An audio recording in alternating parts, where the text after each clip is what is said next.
Lu jago desain, jago foto, jago masak, yakin mau bikin usaha sendiri?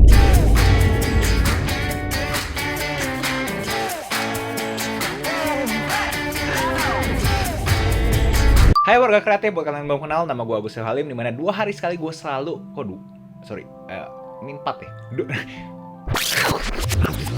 Hai warga kreatif, nama gue Agus Halim. Dimana 2 hari sekali gue selalu upload video di YouTube yang berhubungan dengan industri kreatif. Mau kreatif manajemen waktu, kreatif manajemen keuangan, kreatif negosiasi dengan klien, apapun yang sifatnya kreatif akan selalu gue bahas di channel ini. So buat kalian berkenan, monggo di subscribe. Jadi beberapa hari lalu gue ada ngepost buku-buku yang harus kalian baca pas kalian umur 20-an. Dan banyak dari kalian yang komentar, "Kak, tolong dong kak, yang namanya IMIT ini di breakdown lebih detail lagi." So, hari ini adalah Kultum, kuliah 7 menit, dimana gue akan coba untuk extract value, mengambil nilai dari buku yang udah gue pernah baca. Dan hari ini adalah IMIT, atau Entrepreneur Myth, atau lebih simpelnya Mitos Entrepreneur. Sekedar konteks, kenapa buku ini gue masukkan ke gue punya konten yang umur 20-an harus baca ini, karena gue berasa di umur 20-an itu kita punya ego. Kayak kita mengedepankan kita punya passion. Jadi buku ini cocok banget buat kalian yang sekarang kalian lagi berasa kalian tuh lagi passionate about something. Tapi apakah itu passion atau ego? Kalian yang beruntung ketemu sama passionnya kalian, terus menjadi superstar di perusahaannya kalian sekarang, pasti kalian sekarang lagi pengen, ini perusahaan jalan aja gara-gara gue. Dibandingin gue bikin bos gue kaya, mendingan gue bikin diri gue kaya. Buat kalian yang berani, kalian akhirnya resign. Kalian akhirnya mendirikan, kalian punya usaha. Kalian happy, kalian gak punya bos. Sambil berjalan, kalian mulai berasa, kok jam kerja gue makin parah ya? Biasa gue jam 9 sampai jam 5, sekarang gue sampai jam 10 malam. Biasa gue weekend bisa nyantai, sekarang gue weekend mikirnya kerja melulu. Dan akhirnya kalian hire yang jago paperwork atau administrasi dan yang jago sales. Tapi sambil berjalan waktu, banyak dinamika. Dan akhirnya ada yang resign. Dan pas dia resign, kan lah ini semua data, gimana cara ngolahnya? Terus yang sales mulai makin belaga. Kalian akhirnya gak cocok. Dan dia resign juga. Wah, terus kontrak-kontrak klien gue gimana?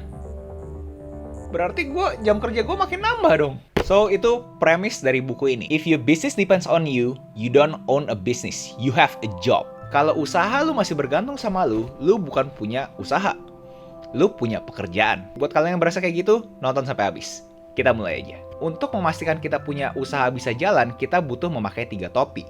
Topi entrepreneur kita yang suka mimpi, dimana kita mikir yang, wah, gue harus kayak gini, harus kayak gitu. Gue kalau ekspansi harus ke kota ini. Pokoknya yang memiliki ambisi. Kalian butuh bermimpi. Lalu ada topi manager, dimana apapun yang entrepreneur mimpiin, kalian coba rapiin nih, gimana nih caranya untuk menuju mimpi tersebut. Jangan cuma ngomong doang, harus ada aksi kan. Kita harus manage nih. Terus ada topi yang teknisi, yang sukanya tinkering doang, yang gak bisa mikir masa depan, gak bisa mikir masa lalu. Dia cuma pengen tahu, ya kerjaan gue sekarang hari ini apa gitu. Hari ini suruh foto, ya gue foto, udah that's it. Gue gak mau tahu yang lain, karena gue jagonya itu foto. Nah, untuk memastikan bisnis kalian bisa jalan, kalian harus bisa memberikan keseimbangan terhadap 3 topi tersebut. Karena kalau terlalu mimpi banget juga nggak bagus. Kalau terlalu manage banget, kalian akhirnya nggak bisa jalan kemana-mana. Terlalu teknis banget, akhirnya kalian nggak punya bisnis. Dan itulah pentingnya SOP, System Operational Procedure. Mulai dari kalian punya mimpi. 5 tahun lagi kalian mau jadi apa?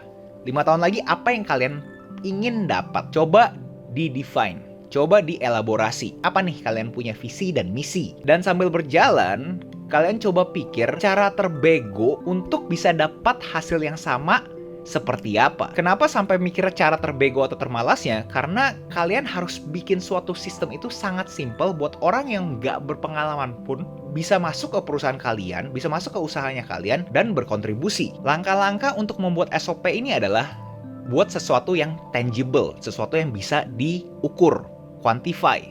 Contoh, kalau misalnya kalian ketemu orang, kalian pakai baju abu-abu, ternyata 5 dari 10 beli produk atau jasanya kalian. Di compare kalau misalnya kalian pakai baju hijau, ternyata cuma 1 dari 10.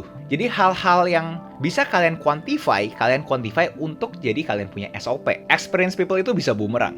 Kalian pikir deh, seseorang yang mempunyai kredibilitas tinggi, yang mempunyai portfolio bagus, pas masuk ke usahanya kalian yang masih kecil, masih bayi, pasti berasa sistem ini salah bro. Yang benar tuh sistem yang kayak di company gue yang sebelumnya.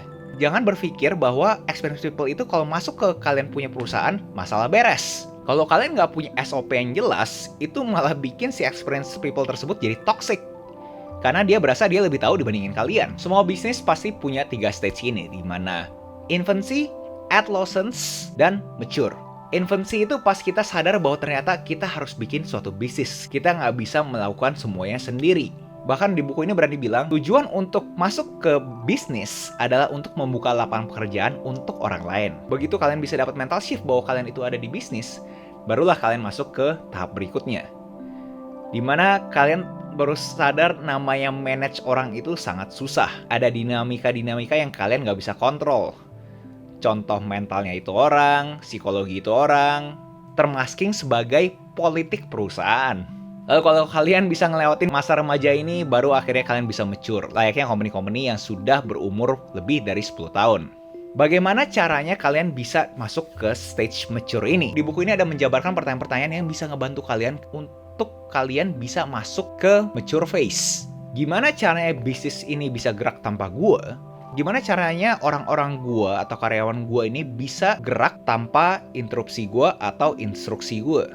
Gimana caranya gue bisa bikin sistem yang bisa direplikasi beribu-ribu kali dan menghasilkan produk atau jasa yang sama? Gimana caranya gue bisa kerjain sesuatu yang gue suka, bukan yang harus gue lakuin? Poin terakhir ini gue berasa kena banget karena ini relate ke gue punya poin Pareto Law di video ini. Dimana simpelnya kalau di breakdown sebenarnya 80% dari hasil yang kita itu datang dari kita punya 20% effort. Idealnya kita harus bisa optimalkan waktu kita ke 20% effort tersebut. Jadi untuk merekap, namanya pebisnis atau entrepreneur itu membuat sistem untuk memproduksi sebuah jasa atau produk. Dan sambil berjalan, mereka tuh mengeliminasi diri mereka untuk tidak ada di dalam proses tersebut. Contoh, lu punya toko kue. Lu kagak mau bikin kue terenak. Yang lu mau adalah sistem yang memberikan orang-orang yang ordinary, orang-orang biasa untuk produksi kue terenak. Build a system that allows ordinary people to produce extraordinary results. Kalau kalian mau jadi entrepreneur atau pengusaha, itu layaknya ke movie director, di mana kalian harus in charge di berbagai aspek film tersebut. Dari skrip, casting, kostum, lighting, apapun kalian harus tahu untuk memastikan film tersebut sesuai dengan visi misinya kalian. Peran antagonis gue berani argue di dalam konteks startup, SOP mungkin overrated. Karena startup itu kan agile kan, harus sesuatu yang cepat. Yes, mungkin ini konteksnya adalah UMKM karena usaha UMKM dan startup itu menurut gue dua hal yang berbeda. Itu bisa topik tersendiri. Kalau kalian mau gue bahas itu bisa komen di bawah. Tapi terhadap SOP ini kalau di konteks ke startup agak susah karena kan sesuatu yang agile kan. Kayak semua orang harus gerak yang cepat gitu. Kalau terbentur dengan SOP ya momentumnya udah hilang gitu. Dimana startup harus agile untuk memastikan mereka tuh hidup. Yes, gue ngerti dimana SOP itu penting karena buat tahu siapa yang punya ownership task tersebut. Tapi kalau di konteksnya startup, bukan masalah ownership-nya itu orang, masalahnya besok kita masih bisa hidup atau enggak gitu. Jadi menurut gue agak nggak bisa benar-benar dijiplak persis sih. Seperti biasa, gue ada book notes yang sudah diterjemahkan ke bahasa Indonesia. Buat kalian yang pengen dapat bacaan lebih terhadap book notes-nya, bisa langsung klik link di deskripsi. Yes, itu gratis. Dan untuk gue kaitkan ke konten gue yang umur 20-an, ini yang gue agak takut nih. Kalian berpikir bahwa passion aja udah cukup, tapi ternyata begitu kalian coba nyemplung, loh kok banyak banget yang harus gue pedulin ya?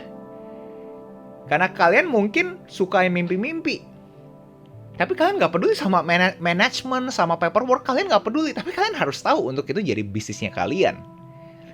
So hal-hal itu yang gue berasa kadang-kadang kita terperangkap bahwa oh pokoknya gue follow passion gue ya pasti dapat kok.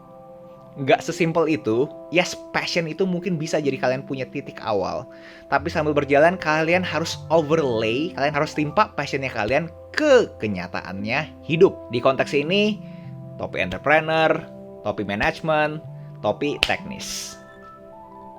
Itu aja, jangan lupa like, comment, subscribe, nyalain notifnya, share ke teman kalian. And I'll see you in next video. Salam kreatif.